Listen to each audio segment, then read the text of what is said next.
Hello दोस्तों, कैसे हैं आप सब? आपका मेरे चैनल में स्वागत है।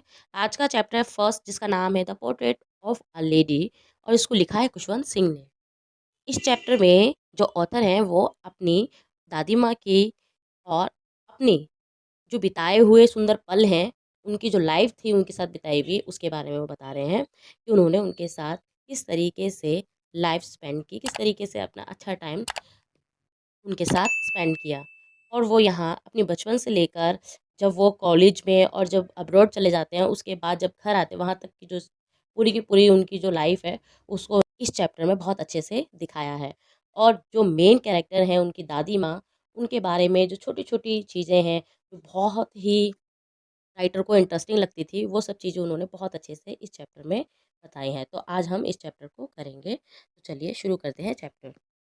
अब राइटर बताते हैं चैप्टर में कि उनकी जो दादी है, हर किसी की दादी की तरह एक ओल्ड लेडी थी। वो 20 वर्षों से, वो कहते हैं कि मैंने उन्हें ऐसे ही देखा था, वो बुढ़ी झुर्री वाली हुई, ये जो है चीज़ें उन्होंने जब से वो पैदा हुए थे, जब से वो समझने लगे अपनी दादी को, तब से वो अब तक वो ऐसे ही उन्हें देखते थे। वो कहते हैं कि लोग कहते हैं कि कभी वो जवान भी थी और बहुत सुंदर हुआ करते थे, उनके हस्बैंड भी थे। बट जो राइटर वो कहता है कि मुझे इस पे विश्वास नहीं होता, क्योंकि उसने जो अपनी दादी को देखा था, तब से अब तक ऐसे ही देखा था। और वो कहता है कि उनके दादाजी का एक चित्र है, यानी एक पेंटिंग है, जो कि ड्राइंग रूम में अंगीठी के ऊपर लटकी हुई है। यहाँ अंगीठी एक ऐसा एरिया है रूम में ही, रूम को गर्म करने के लिए एक छोटा-सा होल सा बना दिया जाता है और वहाँ आग लगा दी जाती है, जिससे कि पूरे घर में टेम्परेचर जो है नॉर्मल रहे। बेसिकली ये सर्दियों में यूज़ किया जाता है। तो वही बताता है कि एक ऐसा शेड टाइप का बना हुआ है इस रूम में, और उसके ऊपर उनके दादाजी की तस्वीर लटकी हुई है। और वो बताते हैं कि उसके दादाजी अब दिखते कैसे हैं उस पिक्चर में। वो कहते हैं कि उन्होंने एक बड़ी सी पगड़ी पहनी हुई है, ढीले ढाले कपड़े पहने हुए हैं, और उनकी जो लंबी सी सफ़ेद दाढ़ी है, उस दाढ़ी ने छाती के बहुत बड़े हिस्से को ढक रखा है, और कम से कम वो 100 साल के दिखाई देते हैं उस पिक्चर में। राइटर कहता है कि दादाजी की तस्वीर को देखकर, यानी कि जो दादाजी की जो रियल इमेज उसने जो अपने माइंड में बना ली है, उस पिक्चर को देखकर वो कहता है कि उनको देख के लगता नहीं है कि उनकी कोई पत्नी भी होगी या बच्चे भी हुए होंगे। वो कहता है कि क्योंकि जिस तरीके से वो उनकी इमेज बनी हुई है उस तस्वीर में, वो ऐसे लगते हैं जैसे कि बहुत ओल्ड और पोते पोतियों वाले होंगे। और फिर वो कहते हैं कि जहाँ तक उनकी दादी माँ की बात है कि वो बड़ी सुंदर और कभी जवान रही होंगी, तो ये जो विचार है, यानी ये जो थॉट है, बहुत ही भयानक प्रतिक्रिया पैदा करने वाला है, यानी कि विश्वास ना करने वाला है कि कभी वो ऐसी रही होंगी। फिर वो कहते हैं कि उनकी जो दादी माँ हैं, राइटर बताते हैं कि उनकी जो दादी माँ हैं, वो अक्सर जो बचपन में खेल खेला करती थीं उनकी दादी माँ, वो उन खेलों के बारे में ऑथर को बताती हैं। और ये जो बात है, राइटर कहता है कि बिल्कुल ही मूर्खतापूर्ण और अशोभनीय है, मतलब कि ये चीज़ जो है उन पे सूट नहीं करती कि वो कभी खेला भी करती थी। तो ये सब चीज़ें जो बातें बताती थी, तो वो कहते हैं ये कोई ना ओल्ड स्टोरी या भगवान की जो बनाई हुई जो स्टोरी होती है, भगवान के बारे में हम छोटी छोटी स्टोरीज बताते हैं, जो दादियाँ बताया करती हैं, उनकी स्टोरी की तरह लगती है, रियल नहीं लगती।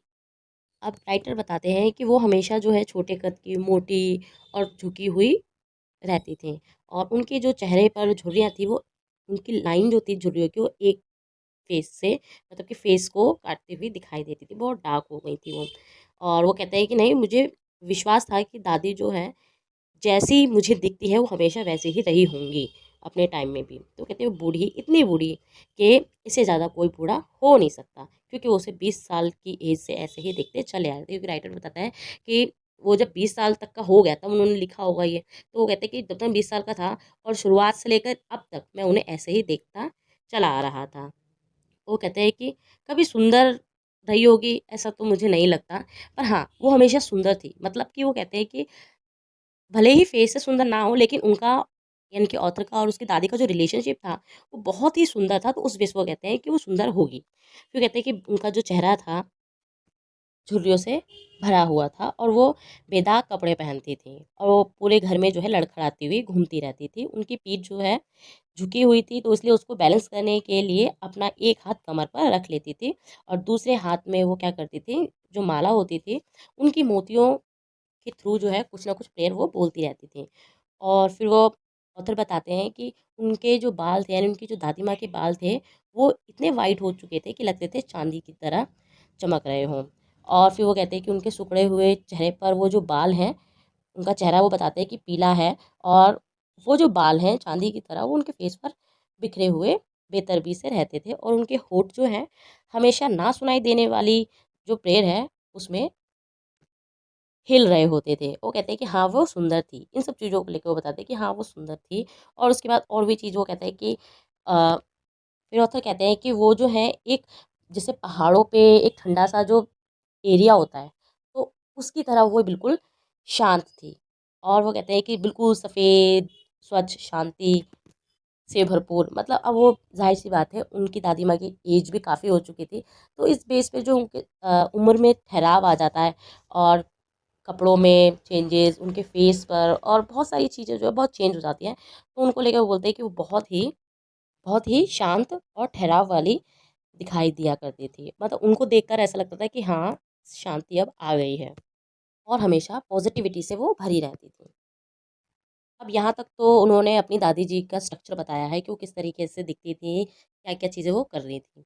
अब उसके बाद वो बताते हैं उन दोनों के रिलेशनशिप के बारे में। वो कहते हैं कि जो ऑथर बताते हैं कि उनकी दादी और वो बहुत अच्छे फ्रेंड थे और वो कहते हैं कि जब उनके मॉम-डैड ऑथर को छोड़कर दादी के पास शहर में रहने के लिए चले गए, तब वो लगातार यानी कि जो ऑथर है और उनकी दादी माँ जो हैं वो दोनों साथ-साथ रहते थे। और वो बताते हैं कि उनकी दादी माँ उनके साथ सुबह-सुबह क्या-क्या चीज़ें जो है उन्हें करने के लिए बोलती थी और कुछ चीज़ों में वो बहुत से उनकी हेल्प भी करती थी। तो वो कहते हैं कि ऑथर बताते हैं कि वो उन्हें सुबह उठाती थी और स्कूल के लिए तैयार करती थी और उन्हें नहलाती थी, कपड़े पहनाती थी और सुबह-सुबह जो है कुछ ना कुछ जो प्रार्थनाएँ हैं यानी कि जो उनकी प्रेयर होती हैं वो बोलती रहती थी और उस सारा का सारा काम भी कर रही होती थी। तो ऑथर कहते हैं कि मानो वो मुझे सुना रही हों कि कह रही हों कि इसे रट लो। फिर ऑथर कहते हैं कि मैं उस चीज़ को सुनता तो था, पर मैंने कभी उस प्रार्थना को याद करूँ मैंने कभी कोशिश नहीं की। फिर वो कहते हैं कि उनकी जो दादी माँ हैं वो उनके लिए लकड़ी की तख्ती ले आती, जिसे वो पहले से ही धोकर और पीली मिट्टी से लेप कर रखती थी और एक छोटी-सी मिट्टी की दवात यानी कि इंक और एक लाल कलम जो है इन सबको एक बंडल में बांध देती थी और उन्हें दे देती थी यानी ऑथर को वो दे देती थी क्योंकि पहले जिस समय ये ऑथर बता रहे हैं बात वो गांव के समय की बात बता रहे हैं कि बहुत ओल्ड एज की बता रहे हैं जब वो स्लेट पर लिखा करते थे और शायद ये हमारे मॉम डैड ने जब गांव में जो रहे होंगे जिनके पेरेंट्स उनको तो पता ही होगा तो आप बच्चे जो है इस सब के बारे में भी अपने पेरेंट्स से पूछ सकते हैं। तो अब आते हैं स्टोरी पर। तो वो कहते हैं कि हाँ, इन सब चीज़ों के बाद क्या होता था, उनकी दादी माँ एक मोटी-सी रोटी, बासी रोटी जो रखी होती थी, उसको लेकर आती और थोड़ा-सा मक्खन और चीनी लगाकर वो दोनों जो है नाश्ता करके स्कूल जाते थे दोनों के दोनों। फिर वो कहते हैं कुछ जो बासी रोटियाँ बची होती थी वो गाँव के कुत्तों के लिए वो लेके चले जाते थे। ऑथर बताते हैं कि उनकी दादी हमेशा उनके साथ स्कूल जाती थी क्योंकि स्कूल मंदिर के साथ ही सटा हुआ था। वो कहते हैं कि पुजारी हमें अल्फ़ाबेट्स और सुबह की प्रार्थना सिखाता था यानी कि वर्णमाला और सुबह की जो प्रेयर होती है वो उन्हें सिखाता था। और जब बच्चे लाइनों में बरामदे में दोनों तरफ बैठकर अपने वर्क को लर्न कर रहे होते थे या फिर मिलकर जो प्रेयर बोल रहे होते थे, तो उनकी दादी माँ क्या करती थी अंदर बैठकर धर्म ग्रंथों का पाठ किया करती थी। यानी कि जो भी वेद पुराण है स्पिरिचुअल से रिलेटेड वो सब चीज़ें जो है वो पढ़ रही होती थी। फिर वो कहते हैं ऑथर कि जब हम दोनों का काम पूरा हो चुका होता था यानी कि जो ऑथर है वो पढ़ लेते थे और उनकी जो दादी माँ है वो अपनी प्रेयर्स कर चुकी होती थी, टाइम पूरा हो चुका होता था तब स्कूल का, तो वो क्या करते थे, वो दोनों वापस साथ-साथ घर आते थे, यानी कि उसकी दादी माँ और ऑथर। वो कहते हैं कि इस समय गाँव के कुत्ते जो हैं, हमें मंदिर के दरवाजे पर मिलते थे और वो हमारा पीछा करते थे कहाँ तक, घर तक और घुर्राते हुए जो रोटियाँ वो उनको डालते थे यानी उनको खाने के लिए जो रोटियाँ देते थे, वो उनके पीछे लड़ते हुए वहाँ दिखाई देते थे। अब यहाँ तक जो ऑथर हैं बताते हैं अपने गाँव की बात, अपनी दादी माँ के साथ गुज़ारे हुए पल। अब उसके बाद ऑथर कहते हैं कि जब वो लोग यानी कि उसकी दादी और जो ऑथर है वो अब शहर आ जाते हैं अपने मॉम डैड के पास। वो कहते हैं कि यहाँ अब शहर में ऑथर के जो पेरेंट्स हैं उन्हें यहाँ बुला लेते हैं और यहाँ के बारे में वो बताते हैं कि किस तरीके से उनकी जो फ्रेंडशिप में एक मोड़ आता है। और वो क्या था कि रहते तो वो दोनों एक कमरे में ही थे, पर यहाँ चेंजेस क्या हो जाते हैं कि उनकी दादी माँ अब उसके साथ स्कूल नहीं जाती थी क्योंकि अब वो जो ऑथर है वो इंग्लिश मीडियम स्कूल में पढ़ता था और मोटर बस से स्कूल जाता था और गली में यहाँ कोई कुत्ता भी नहीं दिखाई देता था। अब दादी माँ क्या करती थी शहर के ही घर में जहाँ वो रहने आए थे नए घर में, वहीं वहाँ घर के आंगन में ही वो जो बर्ड्स हैं उनको फीडिंग कराती थी। अब ऑथर कहते हैं कि जैसे-जैसे वर्ष बीतते चले गए वो एक दूसरे से कम मिलते थे, यानी कि उसकी दादी माँ और जो ऑथर एक दूसरे से बहुत कम मिलते थे। रहते तो एक ही जगह थे, पर वो स्कूल चला जाता था और यहाँ इसकी दादी माँ अकेली रह जाती थी। और गांव में क्या होता था, वो दोनों साथ साथ जाते थे। इस चीज़ को लेकर वो यहाँ बोलते हैं। वो कहते हैं कि कुछ समय तक तो उसकी जो दादी माँ है उसे लगातार जगाती और स्कूल के लिए तैयार भी करती थी। और जब राइटर स्कूल से घर आता था तो उसे पूछती भी थी उसकी दादी माँ कि आज स्कूल में क्या पढ़ा तुमने, तुम्हारी टीचर ने तुम्हें क्या पढ़ाया।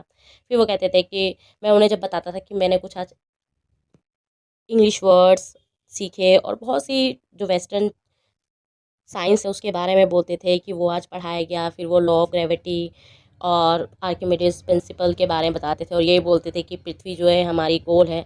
तो ये सब चीज़ें जब उन्हें बताते थे, यानी कि ऑथर जब अपनी दादी माँ को ये सब चीज़ें बताते थे कि स्कूल में ये चीज़ें पढ़ाई जा गई हैं, तो उसकी दादी माँ जो है बहुत दुखी हो जाती थी।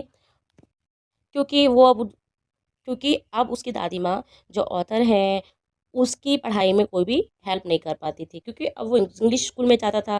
तो अब बातें भी उसकी बहुत डिफरेंट हो चुकी थी, पढ़ाई बहुत अलग हो चुकी थी। इसलिए वो उसकी कोई भी हेल्प नहीं कर सकती थी उसकी दादी माँ जो है जब स्कूल में जो भी पढ़ाई होती थी उन सब बातों पर कोई भी विश्वास नहीं करती थी। और उन्हें, यानी उसकी दादी माँ जो है उन्हें इस बात का दुख था कि स्कूल में परमात्मा और ग्रंथ के बारे में कोई भी शिक्षा नहीं दी जाती। तो इन सब चीज़ों को लेकर थोड़ा सा दुखी हो जाती थी। फिर एक दिन क्या होता है कि ऑथर बताते हैं अपनी दादी माँ को कि आज उनके स्कूल में म्यूज़िक लेसन पढ़ाया गया है और मतलब संगीत के बारे में पढ़ाया गया, संगीत सिखाया गया है। तो वो बहुत ज़्यादा परेशान हो गईं, उसकी दादी माँ। वो कहती थी, क्योंकि उनका मानना था कि ये जो संगीत वगैरह है, म्यूज़िक वगैरह है, ये भले लोगों के लिए नहीं है। ये सब चीज़ें जो है बेकार के लोग ही करते हैं और अच्छे भले लोगों के लिए इन सब चीज़ों की, यानी संगीत की कोई भी इम्पोर्टेंस नहीं है। और वो चुप हो गईं। उनकी चुप्पी का एक मतलब ये भी था कि वो नहीं चाहती थी कि संगीत वगैरह वो सीखे या फिर ये सब चीज़ों में कुछ इंटरेस्ट दिखाए। और इसके बाद जो है ऑथर कहते हैं कि उसकी दादी माँ जो है कभी कभार ही उसे बोलती थी। अब तक जो थी स्टोरी, ऑथर कहते हैं कि यहाँ तक जो मेरी स्कूल लाइफ थी। अब उसके बाद वो कहते हैं कि कुछ टाइम के बाद जब उन्होंने यूनिवर्सिटी में एडमिशन ले लिया, अब उसके बाद क्या होता है कि उसका कमरा अलग कर दिया जाता है। यानी ऑथर का कमरा जब स्कूल में था तब वो उसे अपनी दादी माँ के साथ रहने दिया जाता था, यानी कि वो उनके साथ ही एक रूम में ही रहते थे। स्टडी और उसकी दादी माँ जो है उन चीज़ों में अलग हो गए थे। बट अब यहाँ जो कंडीशन बताई गई है, कुछ टाइम के बाद कहते हैं जब मैं कॉलेज में चला गया, वहाँ क्या हुआ, मेरा कमरा मेरी दादी माँ से अलग कर दिया गया। मतलब कि उनके रूम जो है अलग हो गए थे, तो एक ही घर में पर रूम अलग हो गए। फिर वो कहते हैं जो एक मित्रता की साझा कड़ी थी, यानी कि जो फ्रेंडशिप की जो बाउंडिंग थी वो टूट सी गई थी। वो कहते हैं कि उनकी जो दादी माँ थी, उन्होंने जो एकांत था उसको स्वीकार कर लिया था। मतलब कि अब उन्हें कोई प्रभाव नहीं पड़ता था कि कोई उनसे बोले या ना बोले। मतलब वो शांत ही रहती थी, ज़्यादा किसी से बोलती नहीं थी। बस वो अपनी क्या काम करती थी कि चरखा जो है चलाती रहती थी सुबह से लेकर शाम तक। और वो बहुत कम ही उठती थी और हमेशा प्रार्थना करती रहती थी, यानी चरखा चलाते चलाते वो प्रार्थना अपनी करती रहती थी, भजन गाती रहती थी। केवल दोपहर के समय में ही वो थोड़ा-सा आराम करती थी और उस टाइम में वो क्या करती थी, चिड़ियों को दाना डालती थी और बरामदे में रोटी के छोटे-छोटे टुकड़े करती और सैकड़ों चिड़ियाओं के लिए वहाँ डाल देती और उस समय बहुत सारी चिड़ियाएँ जो हैं, वहाँ इकट्ठा हो जाती और चहचहाने लगती और पूरा का पूरा जो आँगन है, चिड़ियों के चहचहाट से भर जाता और वो उस टाइम को बहुत एन्जॉय करती थी। उनके लिए वो जो आधा घंटा होता था चिड़ियों के साथ, बहुत एन्जॉयमेंट वाला होता था। फिर क्या होता है, जैसे वो चिड़ियों को दाना डालती थी तो सारी चिड़ियाएँ जो हैं दाना चुगती थी। कुछ उनके कंधे पे बैठ जाती थी, कुछ सर पर, कुछ पैरों पे, कुछ घुटनों पर बैठ जाती थी। तो ये सब चीज़ें जो थी उनको बहुत भाती थी। यानी उसकी दादी माँ उन सब चीज़ों को बहुत एन्जॉय करती थी। यानी कि उनका जो टाइम जो है इन्हीं सब चीज़ों में बीत जाता था। अब यहाँ तक की जो बात ऑथर बताते हैं वो है यूनिवर्सिटी तक की। अब उसके बाद वो कहते हैं कि उन्हें 5 साल के लिए अब्रॉड जाना था, विदेश जाना था पढ़ाई आगे करने के लिए। तो वो कहते हैं कि मैं उनसे दूर हो जाऊँगा तो वो बहुत बेचैन हो जाएँगी। यानी कि जब वो अब्रॉड चले जाएँगे 5 साल के लिए अपनी पढ़ाई पूरी करने के लिए, तो यहाँ उनकी दादी माँ जो है उनके लिए बहुत बेचैन हो जाएँगी। पर उसकी जो दादी माँ थी वो बिल्कुल अपोज़िट थी, वो किसी भावना में बहने वाली नहीं थी। ऑथर बताते हैं कि जब रेलवे स्टेशन तक जो है उनकी फैमिली उन्हें छोड़ने आती है तो उनकी दादी माँ भी उनके साथ आती है और वो ना ही कुछ बोलती, ना ही कोई प्रभाव देती है, यानी कि ना ही कोई फीलिंग अपनी जताती है। वो सिर्फ क्या कर रही होती हैं, उसकी दादी माँ अपनी प्रार्थना बोल रही होती हैं और हाथों में उनकी जो माला होती है वो फेर रही होती हैं। बस उनके होंठ जो है प्रार्थना से हिल रहे होते हैं और चुपचाप वो क्या करती हैं, जो ऑथर है उसका माथा चूमती हैं, उसे फिदा कर देती हैं। और वो जो उसके माथे को चूमती है उसके बाद जो गीले निशान रह जाते हैं, छाप रह जाते हैं, ऑथर कहते हैं कि वो जो निशान थे वो मैंने उनकी यादों के तौर पर अपने दिल में संभाल कर रखे हुए हैं, और ये उनके लिए यानी कि ये ऑथर के लिए बहुत ही इम्पोर्टेंट चीज़ है, जो कि उसकी दादी माँ की निशानी के तौर पर उसके पास थी। ऑथर कहते हैं कि जब वो अब्रॉड जा रहे थे तो उसका जो एंडिंग टाइम था, यानी कि जाते हुए जब वो उसकी दादी माँ उसका जो माथा चूमती हैं, वो जो उनकी यादें थी वो लास्ट नहीं थी, क्योंकि वो कहते हैं कि जब वो वापस आए तो 5 साल के बाद भी वो वैसे ही थी जैसे कि वो उन्हें छोड़ के गए थे। यानी कि वो एक दिन भी बूढ़ी नहीं लग रही थी, जैसी थी वैसी ही दिख रही थी। और वो कहते हैं कि उनके पास अभी भी किसी की बातों के लिए कोई टाइम नहीं था।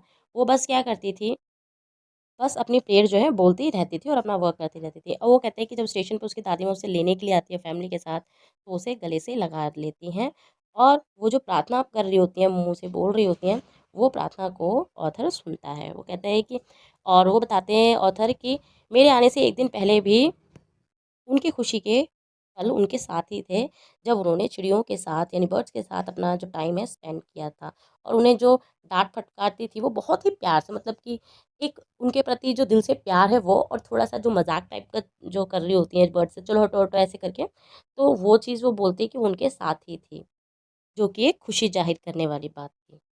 फिर ऑथर बताते हैं कि शाम को उन्होंने जो है एक उनमें बदलाव देखा, यानी कि ऑथर की फैमिली ने और ऑथर ने अपनी दादी माँ में कुछ बदलाव देखा, कि उन्होंने अपनी जो प्रेयर जो करती थी वो नहीं की, उन्होंने क्या किया, पड़ोस की औरतों को इकट्ठा किया और एक पुरानी सी ढोलक लेकर गाना शुरू कर दिया। कई घंटों तक उन्होंने जो है पुरानी ढोलक जो ढीली-ढाली फटी हुई उसकी खाल थी, वो उसको थपकी देते हुए यानी बजाते हुए ऐसा लग रहा था कि मानो जैसे कि युद्ध से योद्धा वापस आते हैं, घर लौटते हैं तो उनके लिए जो गीत गाए जाते हैं उस तरीके से वो कुछ दिखाई दे रही थी और गाने गा रही थी।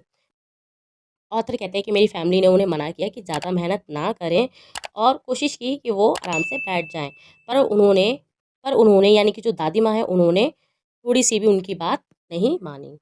और फिर ऑथर कहते हैं कि ये पहली बार ऐसा हुआ था जब उन्होंने देखा कि उन्होंने अपनी जो प्रेयर है वो नहीं की। फिर ऑथर कहते हैं कि अगली सुबह जो उसकी दादी माँ है बीमार पड़ गईं, और उन्हें जो है हल्का-सा बुखार था, और डॉक्टर ने कहा कि ये जल्दी ही उतर जाएगा। पर उनकी जो दादी माँ थी, उनका जो थॉट था बिल्कुल अलग था।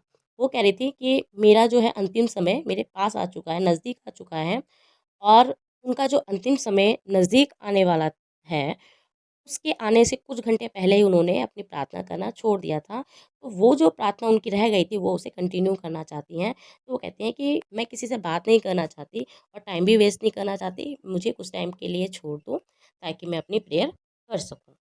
अब जो ऑथर की फैमिली है वो इसका विरोध करती है कि दादी माँ आप आराम कर लो, और आपको जो है प्रेयर करने की कोई ज़रूरत नहीं है। पर उन्होंने एक भी नहीं सुनी, यानी कि दादी माँ जो है किसी की कोई बात नहीं सुनी, और वो शांति से ही बिस्तर पर लेटकर अपनी प्रार्थना करती रहीं, माला को फेरती रहीं। और उसके कुछ टाइम के बाद ही वो देखते हैं कि जो दादी माँ है उनके होंठ हिलने बंद हो गए हैं, और उनकी जो माला है एक निर्जीव चीज़ की तरह नीचे गिर गई है। मतलब जब जो माला जो 3 उँगलियों में फेरी जा रही थी दादी माँ, वो माला अब नीचे गिर गई, क्योंकि उनकी उँगलियों ने उस माला पे हाथ फेरना अब बंद कर दिया था, और एकदम शांत पीलापन उनके चेहरे पर फैल गया था। और वो कहते हैं ऑथर कि हम अब जान गए थे कि उनकी जो दादी माँ हैं अब वो मर गई हैं।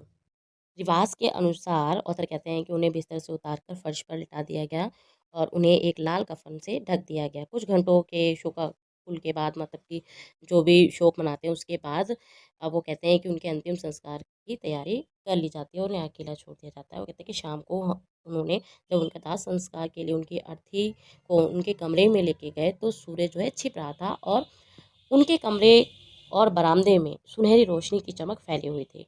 और वो कहते हैं कि हम लोग जो है आंगन के बीच में ही रुक गए, और सारे बरामदे में और उनके कमरे में ठीक वहाँ तक जहाँ तक कि वो मृत लेटी हुई थी, सख्त लाल कपड़े में लिपटी पड़ी हुई थी। सैकड़ों चिड़ियाएँ फर्श बैठी हुई थी।